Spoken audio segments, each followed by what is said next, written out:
ചിരിപ്പിക്കുന്ന വാതകത്തിൻ്റെ രാസനാമം എന്ത്?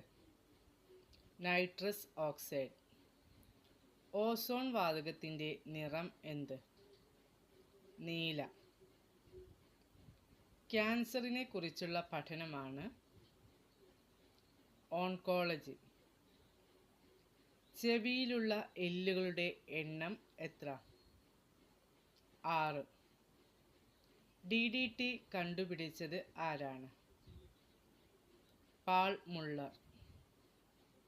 ഭൗതികശാസ്ത്രത്തിൽ നോബൽ സമ്മാനം നേടിയ ആദ്യ ഭാരതീയൻ ആര്? CV രാമൻ. ഓക്സിജൻ കണ്ടുപിടിച്ചത് ആരാണ്?